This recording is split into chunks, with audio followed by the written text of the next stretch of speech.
भाइयों और बहनों, आज भी मेरे पास काफी तार आ गए हैं ये जन्मतिथि के बारे में। मैंने कल ही तो कह दिया था कि अगर सब के सब तार का जवाब देने की मैं कोशिश करूं तो मैं असमर्थ हो जाऊंगा, ये मेरे से बन ही नहीं सकता है। या ये कहो कि तार तो हर एक किस्म के आते हैं और कोई ऐसे आते हैं कि जिसको अखबारों में दें तो शायद अच्छा हो, लेकिन मैंने तो ये भी सोचा कि अखबार क्या देना था। बहुत सी बातें लिखते हैं और कोई बाहर से बड़े सज्जन रहते हैं, काफी उसमें मुसलमानों की भी है। तो मैंने निश्चय किया कि वो सब मैं प्रकट नहीं करूंगा, उसमें कुछ फायदा न जनता को होगा, मुझको तो फायदा हो ही नहीं सकता है, न जो तार भेजने वाले हैं उनको कोई फायदा पहुंच सकता है। ऐसा वक्त रहता है कि जब ऐसी चीजें प्रकट करने से जनता कुछ पा सकती है, लेकिन आज मैं ये समझता हूं कि उसमें से जनता नहीं पा सकती है, और जो ऐसे पड़े हैं कि पा सकते हैं ऐसे तो उसमें से क्या पाएंगे। वो तो उन्होंने पाया है, वो समझ गए हैं कि यही हमारा धर्म है। तो पीछे तो वो तो तुलसीदास के भक्त बन गए कि अहिंसा परम धर्म है, सिवाय सत्य के दूसरा कुछ है ही नहीं, दो ही चीज है, और दो चीज करे तो पीछे आज जो हम एक हमारी दृष्टि में चीज आती है वो तो बन नहीं सकती है। पीछे उसमें हिंदू है, मुसलमान है, सिख है, कोई भी है, उससे मुझको कोई वास्ता नहीं पड़ा है। दुष्टता वो तो किसी भी मनुष्य में है तो वो दुष्टता ही है। तो इसलिए मैंने आपसे कहा, अभी मैं देख रहा हूं कि हमारे मुल्क में काफी जगह पे आज सत्याग्रह चलता है, ऐसा कहते हैं। तो मुझको बड़ा शक है कि जिस जगह पे वो कहते हैं सत्याग्रह चलता है, वहां सचमुच वो सत्याग्रह है कि दुराग्रह है। ऐसा हमारे मुल्क में हो गया है कि एक चीज का नाम ले लो लेकिन काम तो इससे उल्टा ही है। और आज जो कोई भी आदमी, पीछे भले पोस्ट ऑफिस के हो, टेलीग्राफ ऑफिस के हो, रेलवे के हो, या तो देशी राज्यों में हो, कि जिस जगह पे वो सत्ता लेने की कोशिश कर रहे हैं, उन सब को इतना समझ लेना चाहिए कि हम ये काम जो कर रहे हैं वो सत्य है या असत्य है। अगर असत्य है तो उसका आग्रह क्या करना था, अगर सत्य है तो सत्य का आग्रह तो हमेशा हर हालत में करना ही चाहिए। तो क्योंकि आज मुल्क में इतना जहर फैल रहा है, उस मौके पर दूसरे आदमी हैं, वो भी कहें कि चलो आज हम भी कुछ कर लें और पीछे हमको कुछ मिल जाए। ऐसा जो करते हैं कि हमको कुछ मिल जाए, उस कारण करते हैं सत्याग्रह। वो सत्याग्रह नहीं हो सकता है, वो असत्य का आग्रह होगा। सत्याग्रह के लिए तो बहुत सी चीजें मैंने बता दी है। दो चीज तो अनिवार्य बताई है कि वो जो चीज के बारे में आग्रह रखा जाता है वो सचमुच सत्य है, और पीछे वो आग्रह रखने में अहिंसा का ही उपयोग हो सकता है, दूसरा कुछ नहीं। तो आज जो हो रहा है वो उस चीज में तो मैं नहीं जा सकता हूँ, इतना आज अखबारों को पढ़ने का मेरे पास समय नहीं है, इच्छा भी नहीं है। कि चलो दुनिया में बहुत सी चीजें हो रही है, उसमें मैं क्या दखल देने वाला था, लेकिन तो भी आंख कुछ न कुछ तो देख लेती है। इतने खत मेरे पास आ जाते हैं कि हम ये कर रहे हैं वो ठीक है कि नहीं। अभी मुझको क्या पूछना था कि ठीक है कि नहीं, लेकिन एक आदमी पर श्रद्धा जम गई है और इतने वर्षों से ये काम करता आया है और कुछ नया सा काम माना गया उसके लिए, तो पीछे उसको पूछने की इच्छा हो जाती है। तो लिखते हैं कि हम करते हैं वो ठीक है कि नहीं। कोई कहते हैं कि हमने शुरू कर दिया है, उसमें आशीर्वाद दे लो। तो मैं तो कह रहा हूँ आजकल कि जो शुभ काम है वो शुभ काम में ही आशीर्वाद पड़ा है, उसमें पीछे मैं हूँ या तो कोई भी आदमी हो, उसके आशीर्वाद निरर्थक है, उसकी कोई आवश्यकता ही नहीं रहती। अगर काम अशुभ है तो उसमें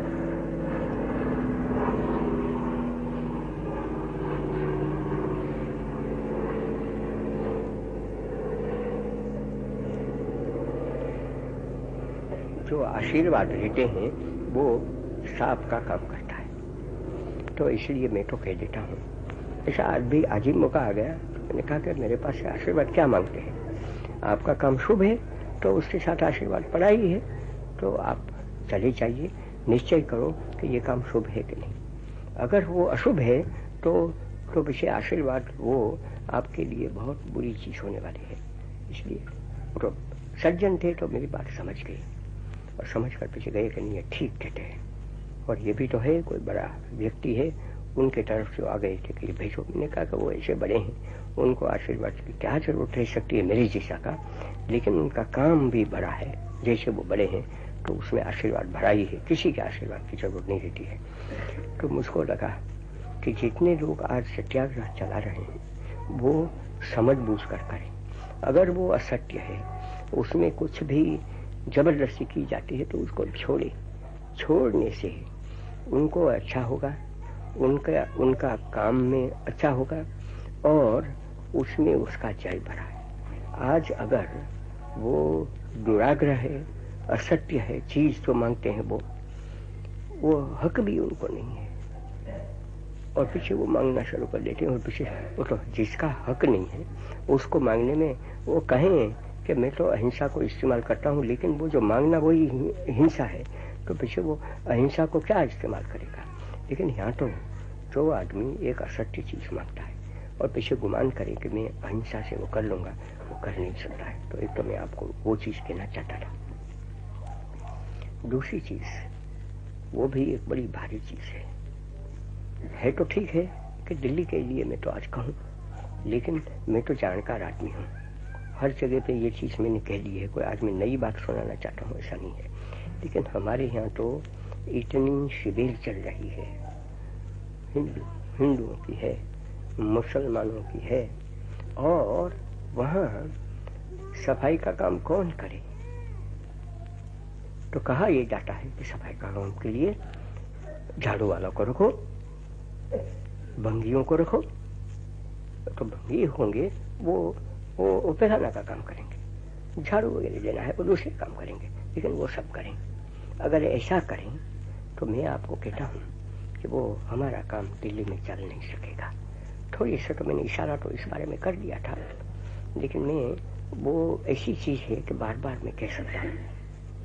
तो हम जो कैंपों में नहीं पड़े हैं उनका एक धर्म हो जाता है कि हम वो शुरू कर दें ना, अपना आंगन है उसको साफ रखने का, अपने पैखाने है उसको साफ रखने का, तो वो चीज की सुवास अपने आप फैल जाएगी और पीछे और सब कोई उसकी जो डांडी पीटने वाले हैं उसका असर वो जो छावनियों में पड़े हैं उन पर होगा। आप तो आखिर में कुछ कमाते तो हैं, तो पीछे पग्गी के मार्फत से, झाड़ू वाला के मार्फत से कुछ काम करवा लेते हैं।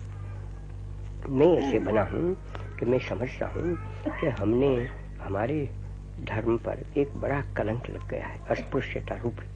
तो अस्पृश्यता को मिटाने के लिए हम खुद अस्पृश्य बन जाए।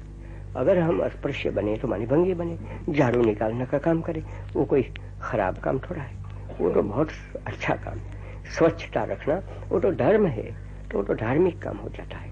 तो अगर हम सब अस्पृश्य बन जाए तो हम दो काम कर लेते हैं कि एक तो अस्पृश्यता का जो कलंक है उसमें काफी बाकी रहा है, उसका नाश हम कर लेते हैं। और दूसरा, दिल्ली को खूबसूरत बना सकते हैं और जो कैंपों में पड़े हैं लोग, वो समझेंगे कि दिल्ली के लोग अपना काम ऐसा अपने आप करते हैं, तो पीछे हम कैसे यहाँ पड़े रहें और उम्मीद करें कि नहीं दिल्ली में हमको सफाई करने वाले भेजो।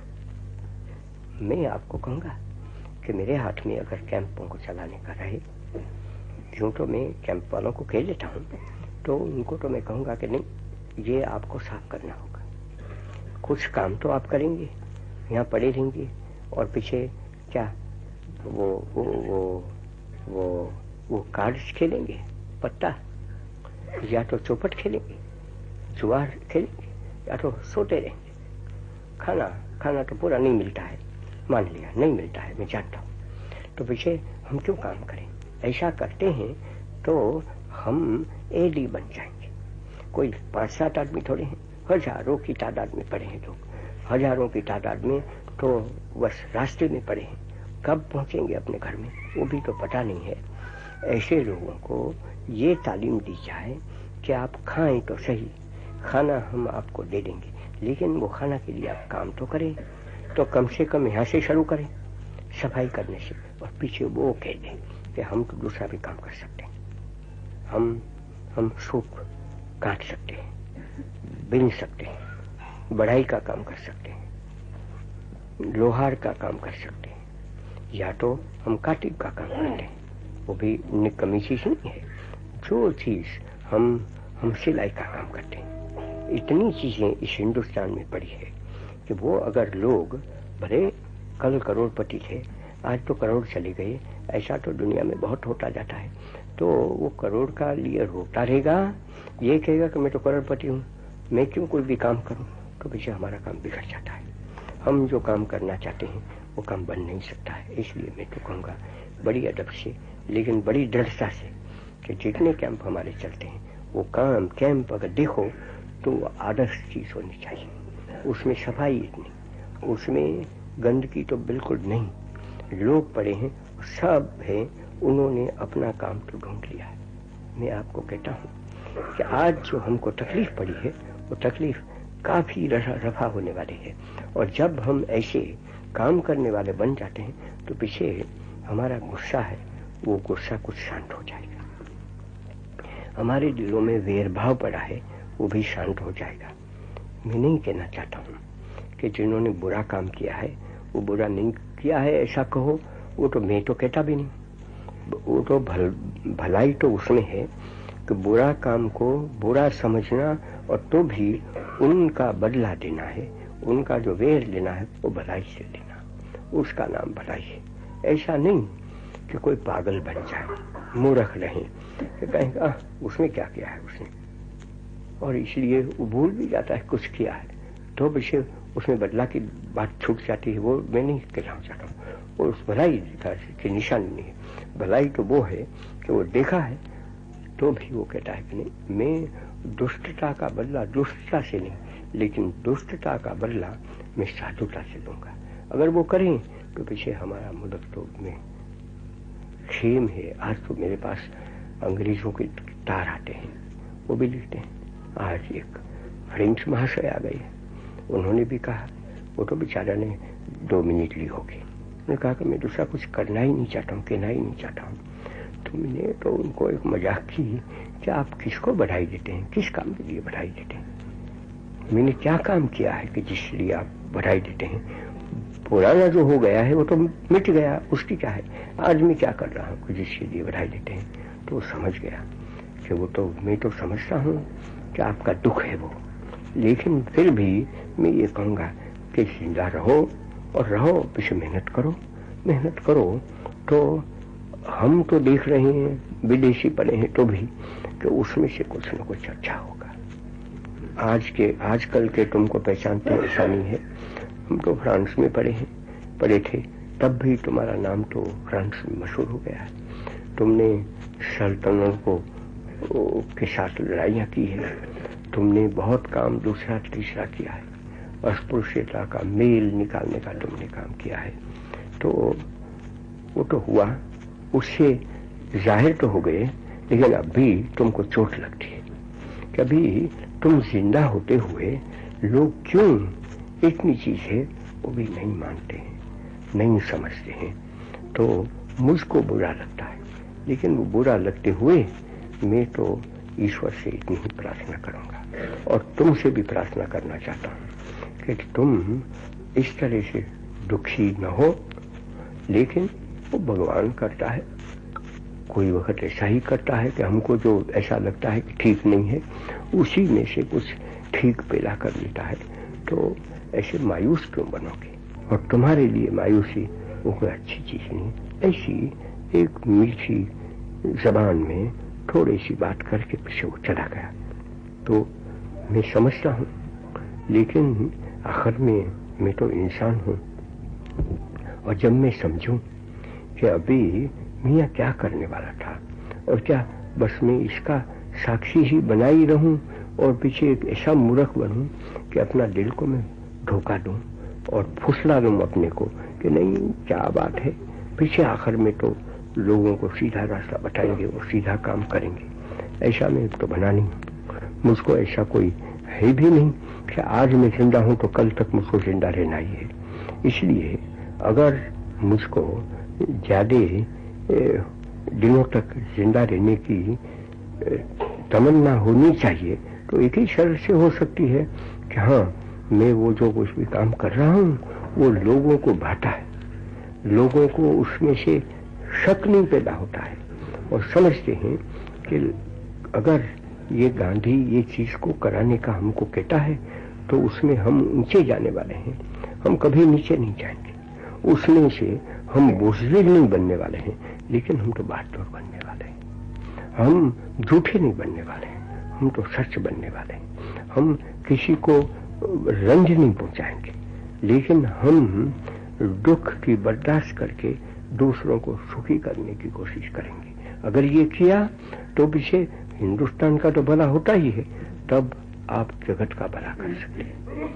आज तो हिंदुस्तान की और लोग देख रहे हैं कि हिंदुस्तान क्या करता है, और अभी तो हमारा सच्चा इम्तिहान का वक्त आ गया कि अच्छा उन लोगों को आजादी मिली तो भी क्या करेंगे।